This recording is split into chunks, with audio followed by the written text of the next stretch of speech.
I never thought I would hear those words in my own home, words that ripped through me like knives. It was late evening. I had just finished clearing the dinner plates, and the house had fallen into that eerie silence that comes after a long day. My son, Daniel, and his wife Claire had excused themselves to the living room. I lingered in the hallway, just out of sight, folding a dish towel, when I heard it, his voice. "She's worth more dead than alive." For a moment, I froze. My mind refused to process the words. Surely I had misheard. But then Claire's voice followed, calm and sharp. Exactly. Her pension, her insurance, all of it would finally be ours. "You're wasting time, Daniel. Don't you see? We are struggling while she sits there, eating into resources that should belong to us." My breath caught in my throat. My heart pounded so loudly, I feared they might hear it from the other side of the wall. My hands trembled, and the dish towel slipped from my fingers, landing softly on the floor. They were talking about me. I felt a wave of betrayal, unlike anything I had ever known. Daniel was my only son. I had raised him after his father's death, working 2 jobs, sacrificing every dream I had so he could build his future. And now, this. I took a cautious step back, my knees weak. My mind swirled with anger, disbelief, and a stabbing sadness. I pressed my hand against the wall for balance, the cool paint grounding me as reality sank in. Inside the room, Daniel's voice grew more forceful. "Claire, it's not that simple. She's still my mother." Claire scoffed. "Mother? Daniel, she's a burden. You keep saying you'll handle it, but every month we're drowning in bills while she keeps her savings locked up. She's selfish. Don't you care about our future, about the children we want to have?" Selfish. I nearly gasped out loud. After everything I had done, every sleepless night, every dollar saved for his education, every meal skipped so he could eat, and now, in my old age, I was nothing but a burden? I staggered back into the hallway, my tears threatening to spill. I bit my lip, forcing myself not to make a sound. Betrayal was a bitter taste in my mouth, but alongside it burned a spark of anger. They didn't know I was standing there. They didn't know I had heard every word. I wanted to storm in, to confront them, to scream, "How dare you?" But something stopped me. Perhaps it was survival instinct, or maybe it was the sudden chilling realization that their greed might not just be words. If Claire had thought it through this far, what else was she capable of? I returned quietly to my room, closing the door behind me with shaking hands. I sat on the edge of my bed, staring at the faded photographs on my dresser. There was Daniel as a little boy, missing his front teeth, clinging to my hand at his first day of school. There was the graduation photo I had proudly framed, the one I had paid for even when I couldn't afford groceries. How had we come to this moment? How had my love and sacrifice turned into resentment and greed? I pressed my hands to my face, sobbing silently into the darkness. Betrayal burned hot inside me, but beneath it, a strange clarity began to take form. They thought I was helpless. They thought I was weak.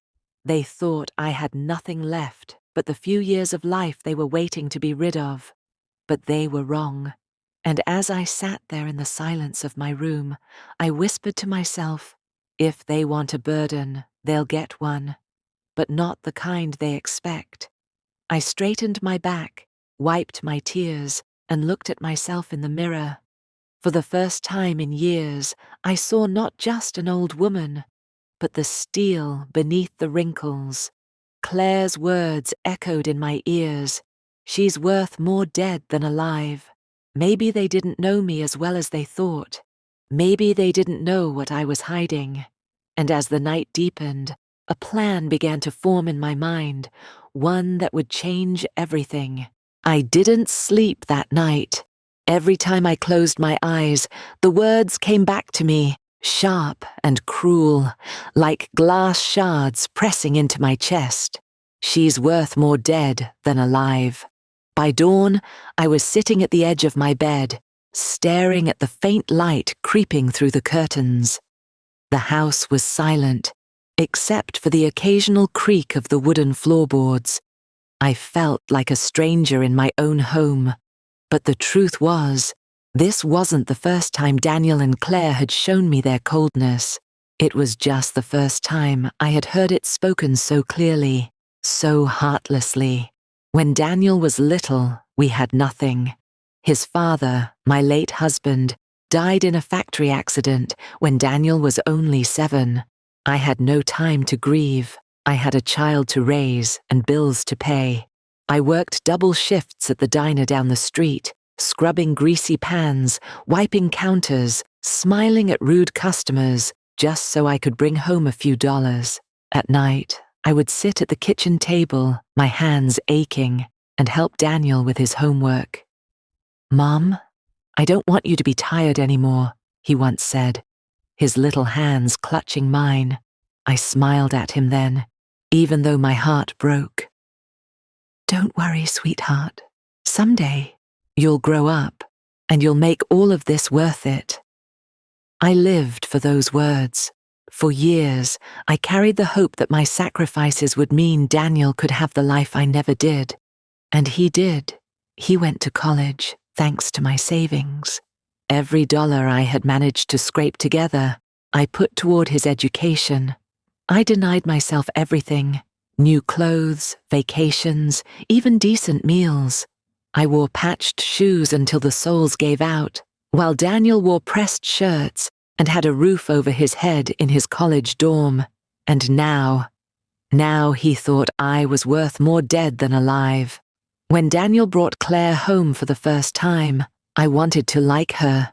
She was beautiful, confident, with sharp eyes that missed nothing. She shook my hand firmly, smiling just enough to hide the fact that she was already evaluating me, like a judge. "Your home is quaint," she had said that day, her tone polite but laced with subtle disdain. I told myself I was overthinking it. But over the years, little by little, I noticed her influence over Daniel. He began speaking to me differently, less warmly, more dismissive. Decisions about the house, about my life, were discussed between them first, and I was only informed afterward. They convinced me to move into the spare room for my safety. I gave up my own bedroom, my own furniture, even some of my heirlooms, because Claire insisted the house should look modern. At first, I thought it was just change, but soon I realized it was control. What Daniel and Claire didn't know was that I wasn't nearly as helpless as they believed. Yes, I let them think my only income was my pension. Yes, I let them assume that my savings had run dry. But that wasn't the truth. Years ago, while working at the diner, I started a small side business, baking pies and cakes for local events. At first, it was just neighbors and church folks, but word spread. Eventually, I was supplying pastries for weddings and community fairs. By the time I retired, I had quietly saved a considerable sum. Not millions, but enough to ensure I'd never truly be dependent. And then there was something else. Something even bigger. Something they didn't know I had. A secret investment tied to someone from my past. But I wasn't ready to reveal that yet. Not even to myself fully. Over the next few days, I pretended everything was normal. At breakfast, I poured Daniel his coffee and buttered my toast with steady hands, though my heart raced every time Claire glanced at me. One evening, I overheard them again in hushed tones. "She's getting weaker," Claire whispered. "It's only a matter of time." "You need to stop stalling," Daniel sighed. "I can't just rush this. She's my mother. Your mother is standing in the way of our future," Claire snapped. Don't you care about the house, about the money? I clenched my fists under the table, so it was true. They wanted everything. My home, my savings, my life. I realized I couldn't stay silent much longer. That week, I received a phone call that felt like fate. "Margaret?" "It's Evelyn," came the familiar voice. My childhood friend Evelyn, whom I hadn't spoken to in years. She was back in town. We met at a cafe downtown. As soon as I saw her, I felt tears sting my eyes. She was the same Evelyn, sharp, caring, and endlessly curious. "You look tired," she said gently, her hand on mine. "What's going on?" For a moment, I considered telling her everything, but fear held me back. Instead, I gave her a half-truth. "Things at home aren't easy." She frowned but didn't press. Instead, she handed me a folded envelope. "I've been meaning to give this back to you. Remember when you helped me years ago, when I had nothing? You told me to pay it forward. Well, I did. But I also kept track. And now, I want you to know what you really gave me." I opened the envelope later that night. Inside was a letter, and paperwork, legal documents. My breath caught. It was about the investment, the one I thought I had lost, the one Evelyn had secretly managed all these years, and the numbers on those papers. They weren't small, they were life-changing. As I stared at the documents, the voices of Daniel and Claire echoed in my mind. She's worth more dead than alive. I realized with a chill that I held the power to destroy their plans entirely. But then I noticed something else in the papers. A clause. A condition I had forgotten about. If I died under suspicious circumstances, the money wouldn't go to Daniel. It would go somewhere else entirely. My hands shook as I clutched the papers. A plan was forming. But so was a danger greater than I had ever imagined. The night I found Evelyn's papers, I barely slept. My heart thundered with a mixture of fear and power. I wasn't helpless. In fact, for the first time in years, I held a weapon. The truth. But how to use it? Daniel and Claire thought they controlled me, that I was just an old woman waiting to fade away. They didn't know about my secret investment. They didn't know the clause in those documents made my death useless to them. And most of all, they didn't know I had overheard their plan. I decided it was time to stop being silent. A week later, on a Sunday afternoon, I called for a family meeting. "Daniel, Claire," I said over breakfast, my voice calm, even. "I think it's time we discuss some important matters. About the house. About my will." Claire's eyes gleamed instantly. "Finally," she said under her breath, but not quietly enough. Daniel shifted in his seat, uneasy. "Mom, maybe—" "No," I interrupted firmly. "This can't wait. I want everyone present. Tonight, by everyone." I meant not only Daniel and Claire, but Evelyn too. She had agreed to stand by me, though she didn't yet know all the details. I also called my lawyer, Mr. Whitman, a steady man who had known me since Daniel was a child. If there was going to be a reckoning, I wanted witnesses. That evening, the living room was heavy with tension. The curtains were drawn, the lamps glowed dimly, and the air felt thick enough to choke on. Daniel sat stiffly on the couch, his fingers drumming against his knee. Claire perched beside him, her chin high, eyes sharp with impatience. Evelyn sat quietly near the corner, her hands folded in her lap, watching carefully. Mr. Whitman spread some files on the coffee table. His presence alone made Claire twitch. "All right, Mother," Claire said, her smile tight. "What's this all about? You've had us waiting for weeks to discuss your arrangements." The way she said arrangements made bile rise in my throat. I steadied myself.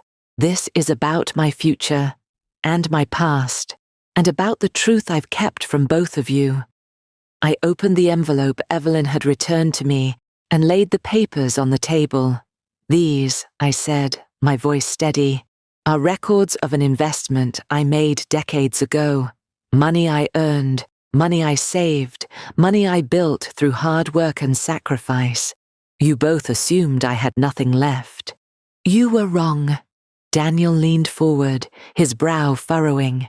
Claire snatched up the papers, flipping through them with greedy eyes. This is a lot," she stammered. Her voice trembled before turning sharp again. "Why didn't you tell us?" "Because it wasn't yours to know," I replied coldly. "This was my safety, my independence, something no one could take from me." Daniel's face paled. "Mom, I don't understand." "Why keep it a secret?" "Because I didn't want you to rely on it. I wanted you to build your own life, your own stability, not to circle like vultures, waiting for me to die." Claire's face hardened. "That's unfair. We've taken care of you. We've let you live in this house." "My house," I cut in sharply, my voice cracking like thunder. "This house was mine long before you came into the picture, Claire." The room grew tense. Claire's mask slipped, revealing the venom beneath. "You think you can play games with us," she hissed. "We've been patient. We've tolerated your old ways. But don't forget, everything here is tied to Daniel now. You can't change that." Evelyn gasped softly, but I raised a hand to calm her. "Really?" I said, my voice calm, almost mocking. "And what if I told you I know exactly what you think of me? That I've heard your whispers when you thought I wasn't there?" Daniel froze. Claire's eyes widened just for a moment, before narrowing again. "What whispers?" Daniel asked, his voice low. I leaned forward, my eyes locking with his. "She's worth more dead than alive." "Those were your words, Daniel. Or should I say, your wife's words, with your silence as agreement." Evelyn's hand flew to her mouth. Mr. Whitman's jaw tightened. Daniel stood abruptly, his face flushing. "Mom, it's not what you think." "Then what is it?" I snapped. "Because to me, it sounded like you were plotting my death for money." Claire's laugh was sharp, brittle. "Oh, don't be so dramatic. We were talking about life insurance. Everyone does it. Stop twisting our words." But her tone betrayed her, and the room knew it. Mr. Whitman cleared his throat. "Mrs. Harper, perhaps it's time they understood the legal reality of the matter." I nodded. He pulled out another set of papers. "You see," Mr. Whitman said, his voice steady, "this investment your mother made years ago has a very specific clause. Should her death occur under suspicious circumstances, none of it passes to her son or his spouse. It would instead go to the secondary beneficiary she designated at the time." Claire blinked. "Secondary beneficiary?" "Yes," Mr. Whitman said. "Someone entirely outside of this household. Meaning, if your mother were to die suddenly, you would inherit nothing."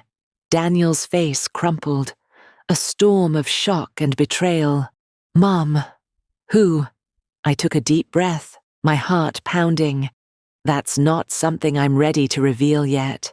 But know this, I protected myself.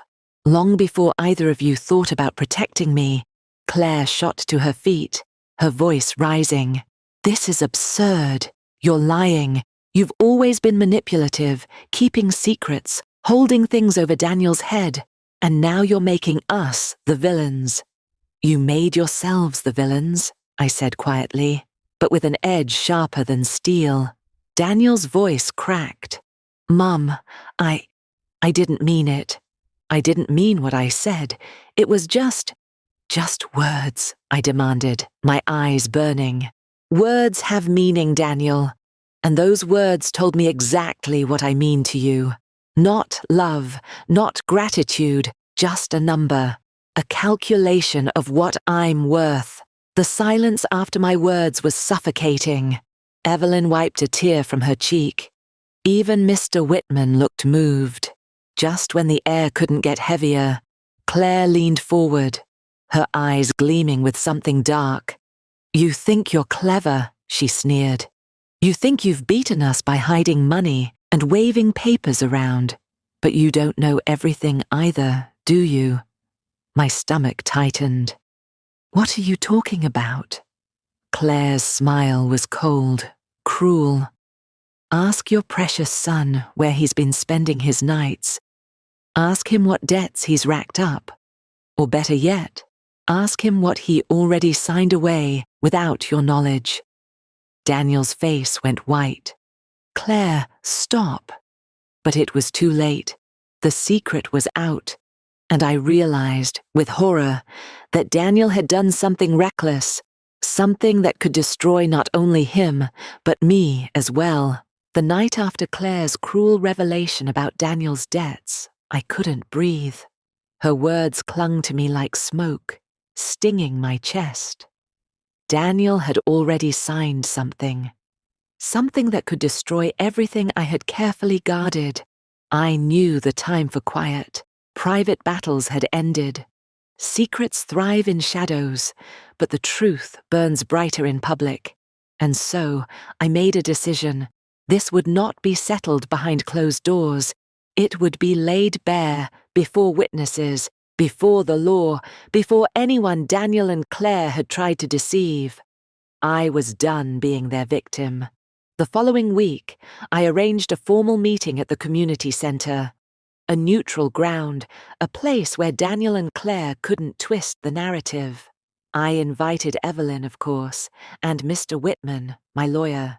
But I also extended invitations to close family friends, neighbors, and even members of our church group. These were people who had seen me babysit their children, cook meals for gatherings, volunteer when others turned away. People who respected me, people who would listen. Daniel thought it was a family update. Claire, ever ambitious, dressed in her finest dress, convinced this would finally be the day I announced my will in their favor. She even whispered to Daniel as they entered, "Smile." This is the moment everything pays off, but she didn't know what was waiting for her. The hall was filled with murmurs as chairs scraped and people settled in. I stood at the front, my heart racing, palms slick, but my voice steady as I began. "Thank you all for coming," I said, scanning the faces before me. "I've called you here because I need to speak the truth, a truth I've hidden for too long. It concerns my family, my future, and the betrayal I've endured in silence." Gasps rippled through the room. Daniel shifted uncomfortably. Claire crossed her arms, trying to look unimpressed. "This is unnecessary, Mother," Daniel muttered under his breath. But I ignored him. "I overheard something weeks ago," I continued, my throat tightening. "Something that shattered me. My son, and his wife, spoke about me as though I were nothing more than a number, a burden, a body worth more dead than alive." A sharp intake of breath filled the hall. An elderly woman near the front shook her head in disbelief. Whispers spread like wildfire. Daniel's face drained of color. Claire smirked, though her eyes flickered nervously. "Mom," Daniel began. But Evelyn stood up suddenly. Her voice rang out, trembling but strong. "I was there too. I heard it. I begged her to tell you all sooner, but she was too hurt." Mr. Whitman stepped forward then, placing a folder on the table. "Ladies and gentlemen," he said, "this isn't just about words. It's about actions, and the actions we discovered are far more damning." He opened the folder, pulling out signed contracts. Daniel Harper has accumulated debts, large debts, over the past 2 years, and in his desperation, he signed over certain future rights, specifically a claim on his mother's estate should she pass. The room erupted in shocked murmurs. Some gasped, others shook their heads in disgust. Daniel's voice cracked. "That's not true. I didn't—" "Your signature is here, Daniel," Mr. Whitman said firmly, holding up the document. "These are legal papers. You effectively gambled on your own mother's death." The silence that followed was deafening. Claire leapt up, her voice shrill. "Don't twist this. We were trying to secure our future. She's old, everyone knows." But she was cut off by a chorus of gasps and angry voices. One man shouted, "How dare you?" Another woman muttered loudly, "Disgusting." Claire's mask slipped. Her face reddened, her words spilling like venom. "You all act so high and mighty, but you don't know what it's like living with her. She controls everything, keeps secrets, hoards money while we struggle. She doesn't deserve—" "Enough!" I roared, my voice echoing across the hall. The room went dead silent. "I kept my savings secret not to hurt you, but to protect myself. Because I knew greed when I saw it. And I was right. Tears stung my eyes as I looked at Daniel. I raised you, Daniel. I sacrificed everything for you, and you, my own son, saw me as a payday." Daniel's lips trembled. For the first time, guilt flickered across his face, but Claire grabbed his arm, hissing, "Don't you dare apologize. We're not finished." Among those gathered was Judge Harper, a retired family court judge and longtime family friend. She rose slowly, her expression grave. "I have heard enough," she said, her voice commanding. "What you two have done, conspiring to profit from your mother's death, signing away rights to money that isn't yours, borders on criminal exploitation." Gasps echoed again. Claire's bravado faltered. Daniel's shoulders slumped. The judge continued, "If Mrs. Harper wishes, I can help initiate proceedings. At the very least, this community now knows the truth of your intentions." Claire sank into her chair, her face pale. Daniel covered his face with his hands, shame written in every line. I stepped forward then, my heart hammering, but my voice steady. "From this moment on, I revoke any inheritance you expected. I am transferring my estate to a trust, one that benefits causes I believe in and people who truly care for me. Daniel, Claire, you will receive nothing." A collective gasp filled the room. Some clapped softly, others whispered in astonishment. Evelyn's eyes filled with tears, of relief, of pride. Claire bolted up, screaming, "You can't do this, we're family." I stared at her coldly. Family isn't blood. Family is love, respect, and loyalty, and you've shown me none of those. The hall erupted into murmurs of agreement. Neighbors shook their heads at Daniel and Claire, their disgust plain. As the crowd dispersed, many approached me with hugs, kind words, or simply silent nods of solidarity. For the first time in years, I felt safe. But when I looked back at Daniel, my heart still twisted. He sat, slumped, defeated, his wife's fury turned inward now, berating him for ruining their chance. I wanted to hate him. I wanted to cut him off completely. But he was still my son, and that truth weighed heavier than any contract or betrayal. That night, as I lay in bed, the echoes of gasps and whispers still rang in my ears. Justice had been served. The greedy had been humiliated. My independence was secured. But one question lingered, clawing at my heart in the silence. Could a mother ever truly stop loving her child, even when he wished her dead? It's strange how life can both break and mend you at the same time.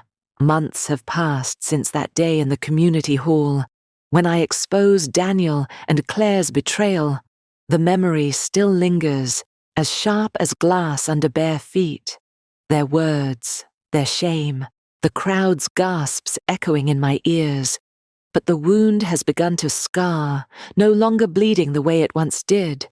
I moved out of that house soon after, not in shame, but in strength. I rented a small cottage near the edge of town, surrounded by lilac bushes and a garden that reminded me of my youth. For the first time in years, I lived not as a dependent mother, but as a woman who chose her own peace. At first, the silence was unbearable. No Daniel clattering around, no Claire slamming doors in irritation, just me and the hum of the refrigerator. But slowly, that silence became a companion.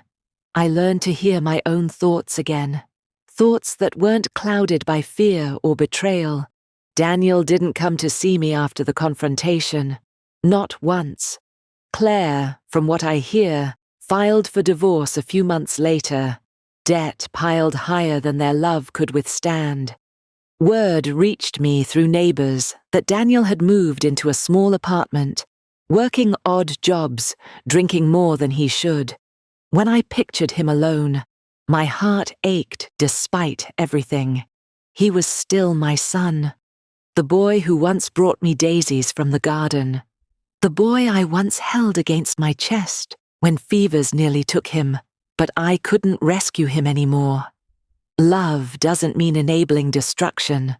Sometimes the kindest thing a mother can do is step back and let her child face the consequences of his own choices.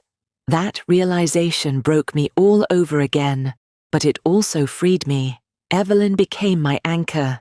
She visited often, bringing me pies she baked, helping me plant herbs in the garden, laughing with me over tea. Sometimes she'd squeeze my hand and say, "You don't know how strong you are." But I did know, because strength isn't measured by how much you can carry. It's measured by how much you can let go. The community too surrounded me in ways I never expected. Women from church stopped by with groceries. A neighbor offered to mow my lawn. Even the children on my street would wave and call me Grandma Harper, though I wasn't related to them. Slowly, I realized, family is not always blood. Sometimes family is chosen. One evening, while watching the sunset paint the sky in streaks of orange and pink, I pulled out my old journal. I wrote about the incident, about Daniel's words that sliced me open. "She's worth more dead than alive." I wrote about how those words nearly destroyed me, but also about how they pushed me to finally stand up for myself. If he hadn't said them, maybe I would have continued living quietly in their shadows, slowly fading away. In a twisted way, his cruelty became my awakening. Nearly a year later, on a cold winter evening, there was a knock at my door. I opened it to find Daniel standing there. His face was thinner, older somehow, lines of regret etched deeply into his skin. "Mom," he whispered, his voice breaking, I don't deserve to be here." My chest tightened. For a moment, I couldn't speak.